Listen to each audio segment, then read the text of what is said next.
La Coupe Rogers sur Radio-Canada.ca. Julien Manuguera, Félix Brian Corriveau, Toronto. Bonjour à tous, on se retrouve pour notre deuxième rendez-vous en direct de la Coupe Rogers de Toronto. On va encore une fois parler des matchs qui se sont passés en soirée hier et en journée aujourd'hui.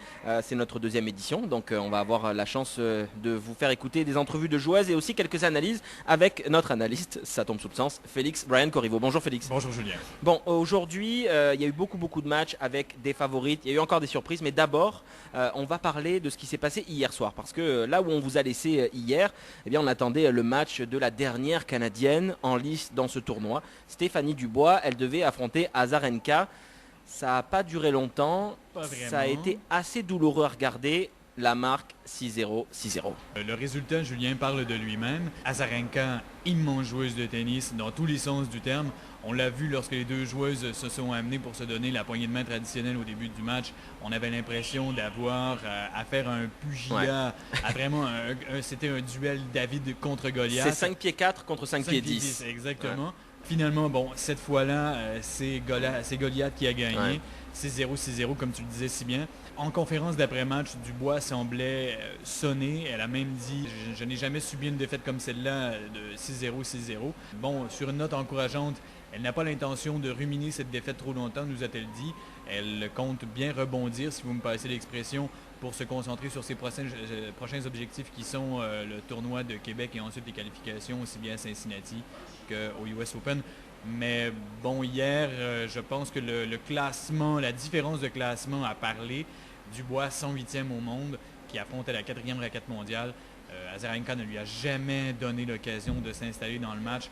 Dubois a quand même marqué quelques bons coups. En coup droit, on a vu la puissance de cette jeune femme. Mais à toutes les fois, Azarenka revenait à lui donner un coup d'assommoir littéralement et ne lui a tout simplement donné aucune chance. Absolument. Si vous ne nous croyez pas, on va vous faire écouter justement la réaction de Stéphanie Dubois en conférence de presse hier. Elle revient sur ce 6-0, 6-0 sévère contre Azarenka. C'est décevant. C'est sûr que ça n'arrive pas trop souvent de pas gagner une partie dans un match. Elle a très bien joué. J'ai peut-être un peu forcé...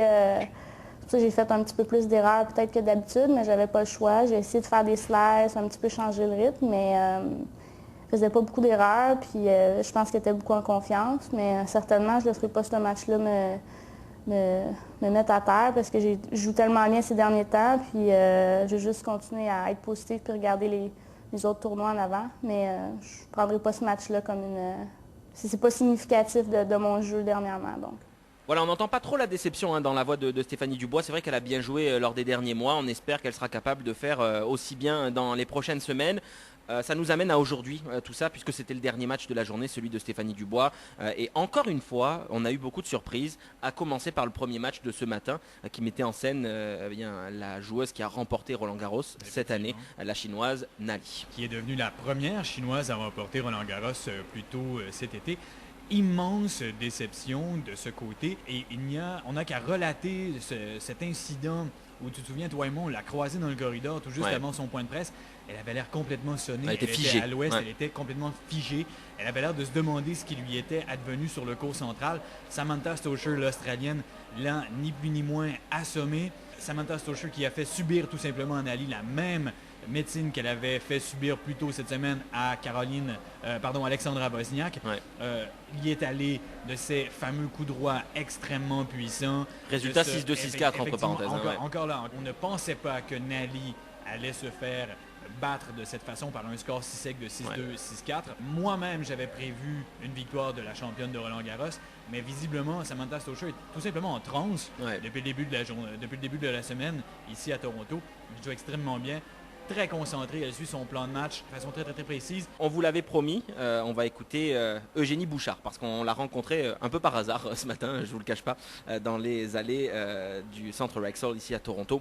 On va écouter son entrevue parce que c'est une joueuse canadienne qui a juste 17 ans, qui a encore énormément de potentiel, encore aussi beaucoup de choses à apprendre. Vous allez l'écouter, on a enregistré cette entrevue il y a quelques minutes. Je pense que ça va vous plaire, on va découvrir une autre facette donc, de Eugénie Bouchard, cette joueuse canadienne. Bonjour Eugénie. Bonjour. Bon, vous avez décidé de rester sur le site de la Coupe Rogers. Pourquoi d'abord? Pourquoi est-ce que tu es encore là? Je pense que c'est de la bonne pratique. Je peux frapper avec les joueuses qui sont encore ici et je pense que c'est très bon de frapper avec plusieurs joueuses qui sont très bons. Bien sûr, c'est un gros tournoi. Alors, c'est vraiment ça. Et j'aime beaucoup regarder les matchs aussi. Alors, je reste ici comme toute la journée. On regarde tous les matchs. C'est vraiment le fun pour nous. Excellent. Est-ce qu'il y a un match aujourd'hui qui t'a marqué en particulier? Ben, Sharapova vient juste de perdre, alors j'ai vu un peu de ça. Ça, c'est vraiment surprenant. Mais actuellement, j'ai frappé avec la fille qui l'a battue avant qu'elle a gagné contre Marion Bartoli. Ouais. Alors, je pense que je lui ai porté de la bonne chance parce qu'elle n'a pas perdu depuis qu'on a frappé. Alors, j'espère que ça continue pour elle. C'est bon. Eugénie, toi qui as eu l'opportunité donc de jouer avec ces deux joueuses, ton analyse de ce match-là, c'est quoi? Quelles ont été les clés du match? Pourquoi Sharapova a perdu? Je pense que peut-être elle ne connaît pas beaucoup de Galina, l'autre joueuse. Et je pense que Galina, juste, elle frappait ses coups. Je pense qu'elle s'est dit comme, j'ai rien à perdre. Et c'était vrai parce que Sharapova elle la 5e au monde. Alors, il y a vraiment une grosse différence entre les classements, les deux. Mais quand ils jouaient les points, on ne voyait pas une grosse différence. Galina était vraiment avec elle. Alors, je pense que elle a eu une bonne journée et Sharapova peut-être elle n'a pas joué si bien aujourd'hui. Ouais. On va revenir un petit peu sur toi en tant que joueuse, mais aussi en tant que jeune fille de 17 ans, parce que c'est pas juste le tennis, ta vie, j'imagine. Parle-moi de toi. Qui es-tu? Qu'est-ce que tu fais à part du tennis? Qu'est-ce que tu aimes? À quoi ressemble ta vie aujourd'hui? On sait que les jeunes qui commencent le sport très tôt sont vraiment souvent aspirés par ce monde du tennis professionnel. À quoi ressemble ta vie? Le tennis est vraiment beaucoup une grosse partie de ma vie. Alors, je peux dire que j'ai rien d'autre du tennis et ça serait presque vrai. Mais c'est vraiment, je suis vraiment disciplinée. Je travaille très fort dans mes pratiques.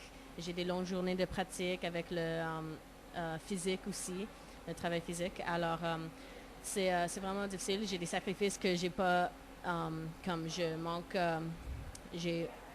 beaucoup de choses avec mes amis à la maison et parce que je voyage beaucoup, mais j'adore voyager et c'est worth it, c'est sacrifice bien sûr. Mais à part de ça, j'ai une sœur jumelle, j'ai une petite sœur et j'ai un petit frère. Alors quand je suis à la maison, j'aime rester avec eux et just how do you say spend time with them? Oui, passer du temps avec eux. Passer du temps avec eux, oui, exactement. Alors je sais pas, juste une vie normale à part le gros parti. Oui, c'est ça, c'est pas vraiment normal. Moi, on t'a vu jouer depuis le début de la semaine. Comme le disait Julien, tu as seulement 17 ans. Moi, je suis le tennis depuis plusieurs années. J'ai vu énormément de potentiel en toi, comme j'imagine beaucoup de gens à Tennis Canada. Petkovic a d'ailleurs dit au sortir du match qu'elle était surprise par la qualité de jeu que tu lui avais offert, qu'elle voyait elle aussi beaucoup de potentiel en toi. Plusieurs grands joueurs de tennis ont eu à faire des sacrifices importants. Jusqu'où tu veux te rendre, toi, comme joueuse de tennis professionnelle? C'est quoi ton plan de carrière? Quand les joueuses comme ça disent des choses, ça me donne beaucoup de confiance et je pense que c'est bon pour moi. Mais mes objectifs, je veux vraiment être un professionnel. Je suis déjà un professionnel. J'ai déjà turn pro. Alors, j'ai pas un choix maintenant, je dois faire ça. Mais je veux vraiment être comme top 10 au monde, je veux gagner un grand chelem, c'est ça un de mes gros objectifs. Quand on regarde la carrière de joueur professionnel, je prends André Agassi comme exemple dans sa biographie Open. Il parle justement de tout ce qu'il a eu à faire, tout ce qu'il a eu à subir et endurer pour devenir le grand champion que l'on a connu. Toi, est-ce que c'est le genre de sacrifice que tu es prête à faire pour connaître cette carrière-là? Oui, bien sûr. Je pense que ça prend beaucoup pour être un champion comme ça. Mais moi, c'est pas comme... J'aime vraiment pas le tennis, comme il a dit dans son livre. Et mon père n'est pas exactement comme ça, alors c'est un peu différent pour moi, bien sûr, mais... Une chance. Oui, oui, quand même. Mais mes parents m'ont dit si je ne voulais pas faire ça, je peux pas, parce que j'avais comme un choix, mais je veux vraiment faire ça. Et, mais bien sûr, il y a des sacrifices et j'accepte ça. Et j'en ai déjà fait beaucoup. Il va y avoir sûrement beaucoup à venir. Mais je suis juste très excitée de pouvoir jouer plus, de jouer plus des gros tournois comme ça. C'est vraiment excitant pour moi. Ok. Si j'ai bien compris, tu l'as lu, hein, la biographie Oui, d'André oui, je l'ai Agassi. lu. Excellent. Est-ce que tu peux comprendre, toi, que André Agassi, dans son livre, explique qu'il déteste le tennis. Est-ce que toi, à certains moments, t'en viens à détester le tennis parce que ça prend une telle partie de ta vie que c'est frustrant au bout d'un moment? Oui, je comprends un peu de quoi il dit. Comme si je suis sur le terrain, ça fait 2 heures et je m'entraîne et c'est très difficile, et il fait très chaud et tout ça, je suis fatiguée.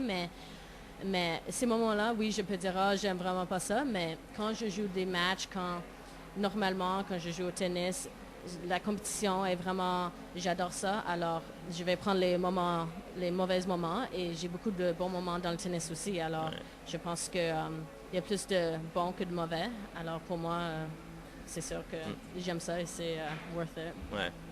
Dans le tennis, il y a, on le sait, de plus en plus un star system qui est important. Les joueuses ne sont plus seulement des joueuses, ce sont souvent aussi des mannequins, des gens qui vendent toutes sortes de gadgets. Tu es une très belle jeune femme. Est-ce que c'est pas quelque chose que tu crains, toi, tout ce star system du tennis? Parce que c'est pas juste jouer sur le court. Les joueuses jouent aussi beaucoup de plus en plus en dehors des cours. Ben, merci, premièrement. Je pense que c'est bon quand les joueuses peuvent faire d'autres choses dans le tennis, même durant leur carrière. Mais pour moi, je vais focuser sur le tennis. Ça va être ma premier objectif pour toute ma carrière, bien sûr. Alors, s'il y a d'autres choses autour de moi, je peux les faire après. J'ai toujours le temps après. Et on va voir qu'est-ce qui va arriver. Je ne sais pas qu'est-ce qui va arriver. Alors Mais est-ce que ça te fait peur, tu vois, de devoir aussi faire de la publicité, vendre des choses, c'est tout ce qui est à côté du tennis. Est-ce que c'est quelque chose qui te fait peur, ça, de devoir le faire à un moment donné, si la réussite est là? Oui. Non, ça ne me fait pas peur. Je pense que c'est très... J'aime faire des choses comme ça. Alors, je pense que si j'ai des choses à faire ça dans le futur, ça serait très excitant pour moi de faire, je sais pas, des photoshoots, des choses comme Ouais, c'est ça. J'adore ça. Ça ne me fait pas peur du tout. J'ai hâte à ça. Parfait. On va terminer. J'ai une dernière petite question. On parlait donc de la difficulté de s'entraîner, d'avoir un gros agenda. Là, c'est vrai que c'est compliqué. Dans quoi est-ce que tu te réfugies quand ça va un peu moins bien?